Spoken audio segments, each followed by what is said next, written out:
নমস্কার, কেমন আছেন আপনারা সবাই? আশা করছি আপনারা সকলে খুব ভালো আছেন এবং সুস্থ আছেন। একটু আড্ডার আরও একটি নতুন ব্লগে আপনাদের জানাই অনেক অনেক স্বাগত। আজ রবিবার, বিকেল এখন 4টে বাজে। আর বিকেলবেলায় বাইরেটা একটু বেরোলাম, চারদিকটা এত সুন্দর লাগছিল, তাই একটু ক্লিপও নিয়ে নিলাম। আর এখন ঠাকুরের বাসনপত্র ধুতে চলে এসেছি।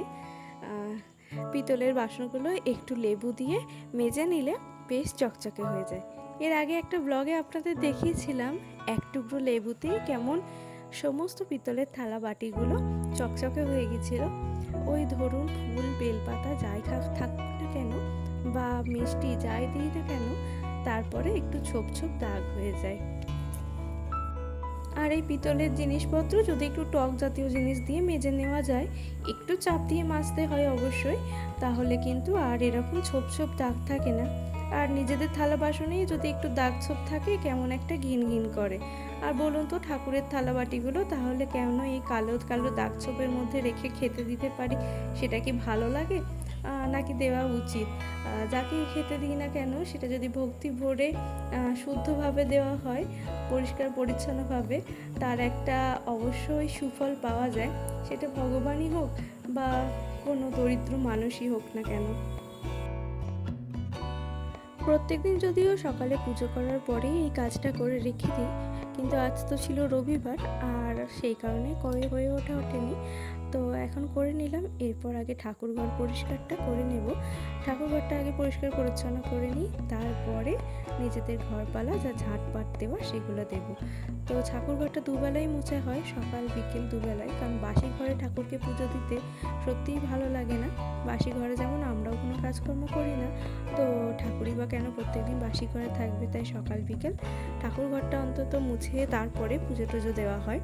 আর ইদানিং এত হাওয়া দিচ্ছে, আর আমাদের উত্তর দুয়ারের দরজা বলে এত ধুলো ঢোকে, আর যেহেতু সামনেটা মাটি সেই কারণে কিন্তু ধুলোটা একটু বেশি ঘরে ঢোকে, তাই যখনই ঝাঁট দিই না কেন এত ধুলো বেরোতেই থাকে।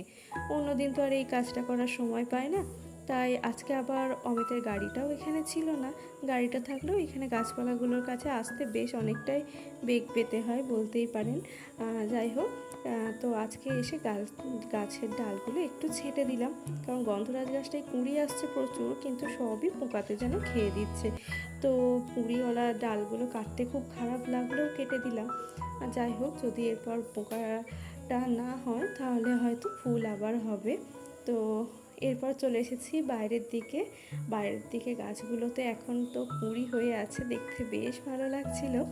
আগামীকাল সকালবেলায় সব এগুলো আবার রঙিন ফুলে সেজে উঠবে। দেখুন কি সুন্দর লাগছে আকাশটা, আর বেশ হাওয়া দিচ্ছিল জানেন তো। দেবদারু গাছটা দেখুন কত বড় হয়ে গেছে। বিকেলটা বেশ ভালোই কাটলো, আর এখন সন্ধ্যা হয়ে গেছে, চলে এসেছি সন্ধ্যা দিতে।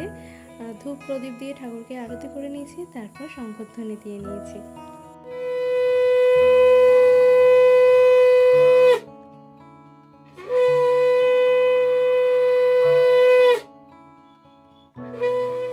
প্রত্যেক দিন সন্ধ্যা পুজো দেওয়ার পরে ঠাকুরের যা বাসি ফুল থাকে সেগুলো সব আলাদা করে তুলে রেখে দিই, একদম পরিষ্কার পরিচ্ছন্ন করে রেখে দিই। সকাল হলে আবার এই বাসি ফুল ফেলে দেব, আবার নতুন ফুল দিয়ে ঠাকুরকে সাজিয়ে তুলব। সবাই অপেক্ষা করে বসে আছে কখন সন্ধ্যা হবে আর সন্ধ্যার পরে চাটা হাতে পাবে। অমিত তো এখনও বিছানা থেকে ওঠেইনি, সন্ধ্যা দেবো বলে তুলে দিয়ে এসেছিলাম, মানে বলেছিলাম উঠে বসতে, শুয়ে না থাকতে। সন্ধ্যাবেলা নাকি শুয়ে থাকতে নেই। তো এখন পুজো হয়ে গেছে, তো এরপর চা করে নিয়ে যাব। আর তারপর দেখুন, ওনাকে বিছানাতে গিয়ে চা দিয়েও আসতে হবে, আবার ওনার চা খাওয়া হলে সেই কাপটাও নিয়ে আসতে হবে। ভাবতে পারছেন কেমন সার্ভিস? এই দেখুন বিছানাতে এখনো বসেই আছে, আর মুখের হাসিটা দেখেছেন? আগে আমারও হয়তো চা খাওয়ার অভ্যাসটা ছিল না, তবে এখানে এসে মানে বিয়ের পর ওই সবার সাথে চা খেতে খেতে একটু হয়তো চায়ের জল বেশি নেওয়া হয়ে যায়, আর তখন ওই চাটা নিজে খেতে খেতে এখন চা খাওয়ার অভ্যাসটাও আমারও হয়ে গেছে। তো বিকেলবেলা আবার একটু চা না খেলে এখন আবার যেন গাটা কেমন ম্যাচ ম্যাচ করে, মনে হয় যেন আলিশি কাটছে না। তো হয়ে গেছে চা খাওয়ার পর্ব। আর আজকে তো রবিবার, তো বিকেল হলেই খালি মনটা হয় কোথাও যেন ঘুরে আসি, কোথাও ঘুরে আসি। কিন্তু কি করব, মা তো বাড়িতে নেই, সন্ধ্যা না দিয়েও তো বেরোতে পারবো না, আবার রান্না বান্না না করেও বেরোতে পারবো না। তো তাড়াতাড়ি সেই জন্যে চা খেয়েই রান্নাঘরে চলে এসেছি রান্না বান্না করতে।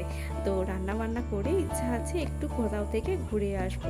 কোথায় ঘুরতে যাব না ঘুরতে যাব তার কিন্তু কোনো ঠিক ঠিকানা নেই বা তেমন কোনো দরকারও নেই, কিন্তু রবিবার হলেও না মনটা কেমন হয় যে কোথাও থেকে একটু ঘুরে আসি। তো আজকে রাতে রান্না হবে একদমই সিম্পল, তেমন বেশি কিছুই হবে না। আজকে হবে জাস্ট পেঁয়াজ ফোড়ন দিয়ে মুসুরির ডাল, আর হবে ছোট মাছের চচ্চড়ি।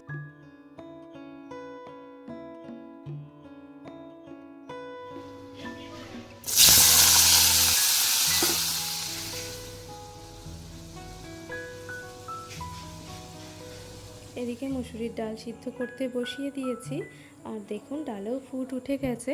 মুসুরির ডালটা তো সেদ্ধ হতে বেশি সময় লাগবে না, তাই জন্য একটা সসপ্যানেই বসিয়ে দিয়েছি। আর এদিকে ছোটো মাছের চচ্চড়ির জন্য যে আলুটা ভাজবো সেটাও এদিকে বসিয়ে দিয়েছি।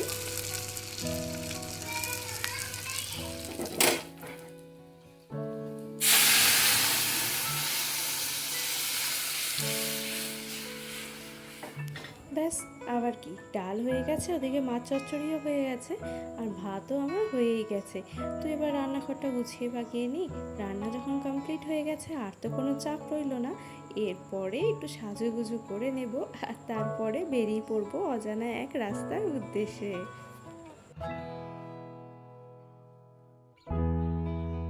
তো এদিকে আমরাও বেরিয়ে পড়েছি। এই পথ যদি না শেষ হয়, এই ভাবতে ভাবতে বেরিয়ে পড়েছি, জানি না পথ শেষ হওয়ার আগে হয়তো গাড়ির তেল শেষ হয়ে যাবে।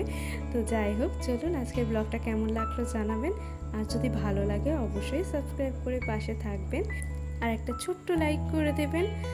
আর কেমন লাগলো সেটা কিন্তু কমেন্ট করে জানাতে ভুলবেন না। তো চলুন আজকের মতো ব্লগটা এখানেই শেষ করছি। সবাই ভালো থাকবেন, সুস্থ থাকবেন। আজকের মতন টাটা, দেখা হবে আবার একটি নতুন ব্লগে।